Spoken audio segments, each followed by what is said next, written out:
croyant tire sa source et son origine, sa force dans la chose ou dans la personne à laquelle il croit. Et nous, en tant qu'enfants de Dieu, en tant que chrétiens, bien sûr, nous qui disons que nous avons accepté Jésus-Christ de Nazareth comme notre Seigneur et notre Sauveur, notre source, c'est le Seigneur des Seigneurs. Notre source, c'est le Créateur des cieux et de la terre. Et la chose la plus importante donc d'un croyant, c'est de pouvoir maintenir, accroître son intimité avec son Dieu. Et donc aujourd'hui, je voudrais répondre à une question que j'ai reçue et je crois que cela va certainement faire du bien à celui qui m'écoute ou qui me regarde. La nécessité du culte matinal. Autrement dit, pourquoi un chrétien doit avoir une rencontre matinale avec son Dieu? Pourquoi un chrétien doit être en contact avec son Dieu avant quoi que ce soit dès son réveil? Je voudrais déjà vous permettre de comprendre que David va nous présenter l'environnement dans lequel même nous dormons pour que nous comprenions déjà un des éléments essentiels. Donc, qu'est-ce qui se passe la nuit? J'aurai le temps de développer, on va dire, les mystères des prières de nuit, mais déjà ici, je veux que tu comprennes certains éléments très importants. Ouvrons donc nos Bibles dans le livre de Psaume chapitre 3, versets 6 à 7 ici. Je me couche et je m'endors. Je me réveille car l'Éternel est mon soutien. Verset 7. Je ne crains pas les myriades de peuples qui m'assiègent de toutes parts. Déjà, David dit à travers ce passage qu'il se couche, il s'endort. Et même, il s'endort, on va dire, en paix. Parce qu'il ne craint pas toute cette adversité autour de lui pendant qu'il dort. C'est cela qui dit, je ne crains pas les myriades qui m'assaillent de toutes parts. C'est-à-dire, il y a tellement de choses autour de moi, mais ce n'est pas mon problème. Parce que l'Éternel est mon secours et donc je peux dormir et me réveiller en paix. Il va donc amplifier cela en ouvrant notre esprit dans le psaume 59. Nous allons lire deux parties du psaume 59. Le psaume 59, versets 6 à 7 et le même psaume 59, versets 15 à 17. Je présente simplement le décor, l'atmosphère même quand nous dormons. C'est important parce que ça peut être une des raisons fondamentales pour lesquelles il faut bien que tu puisses avoir un culte avec ton Dieu. Allons-y rapidement. Dans le psaume 59, versets 6 à 7, je lis ceci. Toi, Éternel Dieu des armées, Dieu d'Israël, lève-toi pour châtier toutes les nations. N'aie pitié d'aucun de ces méchants infidèles. Donc ici, David est en train de parler des méchants, donc des agents de l'ennemi qui l'assaillent et qui veulent, on va dire, en découdre avec sa vie. Et donc, il dit que le Seigneur ne les laisse pas. Et il va dire ceci dans le verset 7 maintenant. Ils reviennent, suis avec moi, ils reviennent chaque soir. Ils hurlent comme des chiens. Ils font le tour de la ville. Déjà, en tant qu'être spirituel, ton esprit peut s'ouvrir à comprendre pourquoi ces hurlements la nuit, pourquoi ces cris bizarres la nuit, ces agents de l'ennemi qui se promènent avec des cris, des hurlements, des aboiements bizarres. La Bible en parle. Chaque soir, il y a un mystère, il y a tout un mouvement autour de nous. Il continue, il dit ici encore au verset 15 à 17, ils reviennent chaque soir. Ils hurlent comme des chiens. Ils font le tour de la ville. Ils errent ça et là, cherchant leur nourriture. Ils passent la nuit sans être rassasiés. Donc, durant la nuit, l'ennemi engage ses agents. Durant la nuit, l'ennemi déclenche un processus démoniaque. Il envoie ces démons qui sont affamés et qui cherchent comment déstabiliser, qui cherchent comment tuer, qui cherchent comment manger, parce qu'il dit cherche leur nourriture. Donc comment boire le sang des innocents, comment manger la chair des innocents. Ils sont en mouvement toute la nuit. Et ce qui va nous marquer ici à 2 reprises, il est marqué, ils reviennent. C'est-à-dire que ce n'est pas une seule tentative. Chaque jour, ils tentent. Chaque jour, ils sont en action. Chaque jour, ils veulent tuer. Chaque jour, ils veulent engloutir. Chaque jour, ils veulent déstabiliser. Chaque jour, ils veulent envoyer l'humiliation. Ils hurlent. Ils envoient des paroles de malédiction. Tout cela se fait chaque nuit. Et donc, toi, en tant que chrétien, lorsque tu te réveilles, je crois pour ma part que la première réaction que tu dois avoir, c'est d'abord de dire merci à Dieu. Quelle que soit l'oppression, quels que soient les assauts comme tu le vois, la première des choses, quand tu te réveilles, tu dois dire merci à Dieu. Tu dois lui rendre toute la gloire. Et cela, celui qui nous enseigne de façon pratique, cette attitude et ce caractère, c'est d'abord un certain Pharaon. Donc nous allons aller tranquillement pour voir ce que Pharaon faisait chaque matin. Donc ouvre ta Bible avec moi dans le livre d'Exode, le chapitre 7, le verset 15. Et cela va se répéter en Exode 8, 20.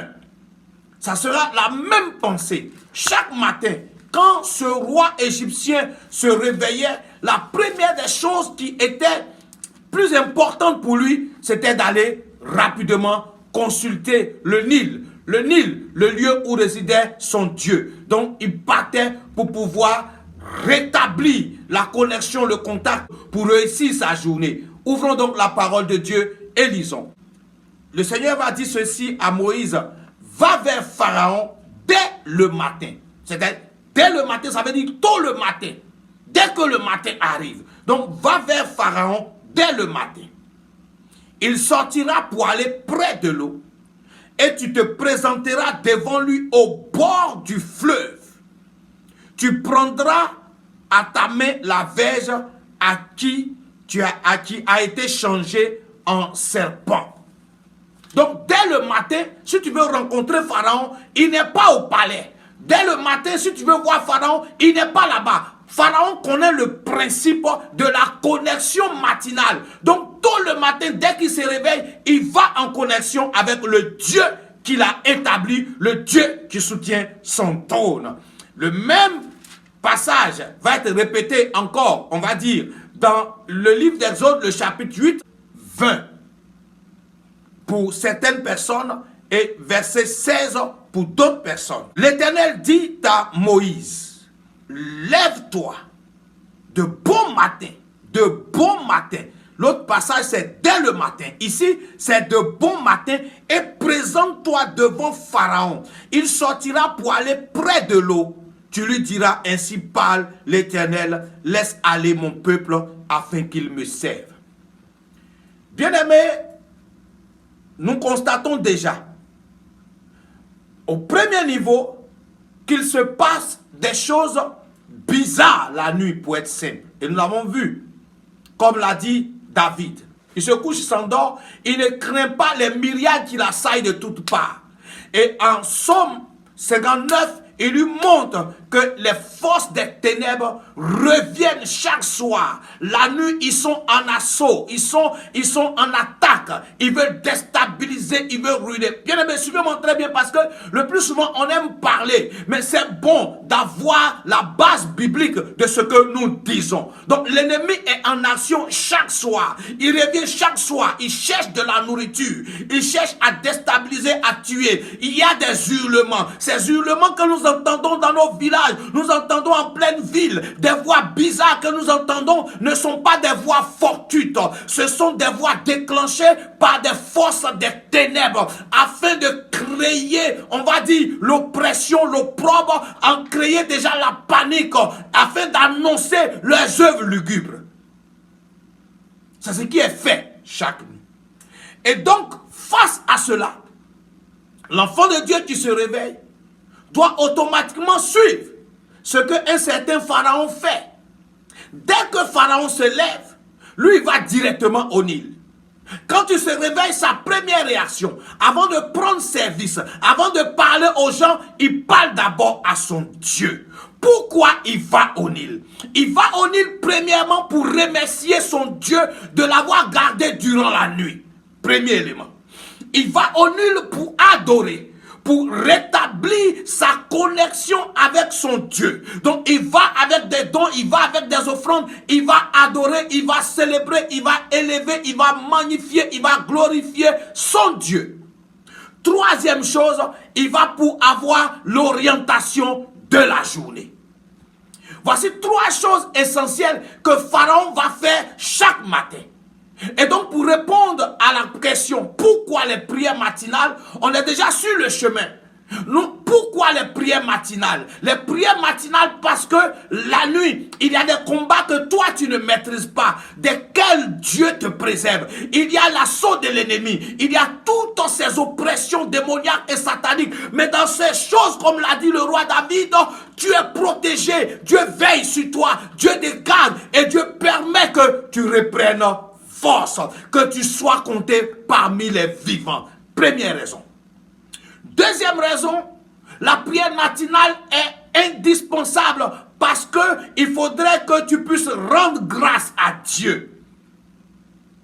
Deuxième chose, adorer le Seigneur. Parce que ce qui te lie, le contrat entre Dieu et toi, c'est l'adoration. Le matin, la première des choses, c'est célébrer Dieu. C'est remercier Dieu. C'est magnifier l'Éternel. Et pourquoi les prières matinales? J'ai pris seulement Pharaon pour nous enseigner. Parce que nous avons besoin d'orientation le matin. Chaque jour, l'Éternel donne quelque chose de nouveau. Et si nous ne sommes pas en contact avec lui, nous affrontons la vie sans recevoir une orientation, sans recevoir les directives, sans recevoir vraiment ce que Dieu a prévu pour toi. Tu es en danger, bien-aimé. S'il avait prévu de te prévenir, puisque tu n'es pas rentré en contact avec lui, comment saurais-tu cela? Parce qu'il dira, en Lamentation 3, versets 22 à 23, les bontés de l'Éternel ne sont pas épuisées. Ses compassions ne sont pas à leur terme. Elles se renouvellent chaque matin. Oh, que ta fidélité est grande. Ce qui signifie que chaque matin, l'Éternel a quelque chose de nouveau pour toi. Chaque matin, il a quelque chose de spécial pour toi. Chaque matin, il a un chemin tout tracé pour toi. Chaque matin, il a une nouvelle orientation pour toi. Mais si tu ne crées pas cette atmosphère où il peut communiquer avec toi, comment pourras-tu recevoir ces indications de la part de ton Dieu? Il est important d'avoir cette intimité matinale avec le roi de gloire. Parce que c'est aussi des moments essentiels d'instruction. Et comme je viens de le dire, on peut même encore confirmer cela dans le psaume 143, le verset 8, où le psalmiste va dire ceci rapidement, si tu as ta Bible avec moi, psaume 143, le verset 8. Fais-moi dès le matin entendre ta bonté, car je me confie en toi. Fais-moi connaître le chemin où je dois marcher, car j'élève à toi mon âme. Fais-moi dès le matin entendre ta bonté. Donne-moi les instructions. Un véritable enfant de Dieu a besoin de recevoir les instructions de Dieu avant de sortir de sa maison. Nous sommes dans un monde où nous trouvons tellement chargés que nous dévions de notre adoration, que nous dévions des choses essentielles avec Dieu. La première des choses qui nous intéresse, c'est le téléphone. Bien-aimés dans le Seigneur, nous devons comprendre que la chose la plus importante, c'est l'Éternel. J'ai trouvé essentiel de pouvoir toucher ces éléments pratiques, ces éléments de base de la chrétienté que nous avons mis de côté. Et cela ne concerne pas seulement les fidèles. Cela concerne tout chrétien, que tu sois pasteur, quelle que soit ta position, cela te concerne. Suivez-moi très bien. L'ennemi connaît l'importance et la puissance des prières matinales. Et je veux parler aux serviteurs de Dieu. Je veux parler aux enfants de Dieu. Il arrive des fois, et cela m'est arrivé, que des gens t'envoient des cas de prière, des gens t'envoient des problèmes, des gens t'envoient des situations, des gens t'envoient des choses tôt le matin à la première heure. C'est-à-dire, des fois même tu es couché, tu n'es même pas encore réveillé, tu n'as même pas encore fait une prière matinale, tu n'as même pas encore salué le Seigneur. On vient te réveiller sur ton lit, oui, il y a quelqu'un qui est en train de mourir. On vient te réveiller sur ton lit, oui, il y a quelque chose qui est en train de se passer. Cours, va ici, va cela. Bien aimé. Si la personne doit mourir, elle va mourir. Si la personne doit vivre, elle doit vivre. Le seul facteur déterminant dans toutes ces situations, c'est l'Éternel des armées. Donc pourquoi se précipiter? Pourquoi se presser pour aller prier pour telle personne pendant que tu n'es même pas encore entré dans ton intimité avec Dieu, pendant que tu n'as même pas encore parlé à celui qui va t'exaucer, celui qui va te répondre là, celui qui va t'exaucer là, celui qui va guérir là, celui qui va ressusciter, celui qui va délivrer. C'est lui qui est ton Dieu. C'est pas toi qui guéris, c'est pas toi qui ressuscite, c'est pas toi qui restaure, c'est pas toi qui délivre, c'est lui l'Éternel qui délivre. Donc par rapport à cela, il est important pour toi de te rassurer de ton intimité avec Dieu. Certainement même avant de sortir, si tu prends ton temps pour prier réellement, pour confier la situation à Dieu, Dieu va guérir la personne avant que tu t'y trouves là-bas, avant que tu te retrouves là-bas. Donc, bien-aimé dans le Seigneur, la prière matinale est essentielle pour tout enfant de Dieu. Et je vais résumer. Elle est essentielle parce que tu ne maîtrises pas les données nocturnes. L'ennemi est tellement enragé que chaque nuit, il vient et il revient. Il vient, il revient. Comme nous l'avons lu dans le psaume 59, versets 6 à 7 et versets 16 à 17. Deuxième élément, pourquoi il faut le faire? Parce que l'Éternel t'a préservé. Donc c'est un temps d'action de grâce. Pourquoi il faut le faire? C'est un temps de reconnexion avec ton Dieu, c'est un temps d'adoration et de célébration. Pourquoi il faut le faire? C'est un temps pour recevoir les instructions de la part du Seigneur afin que tu saches ce que tu dois faire. Parce que dans la présence du Seigneur, il va fortement et forcément t'orienter à réussir ta journée.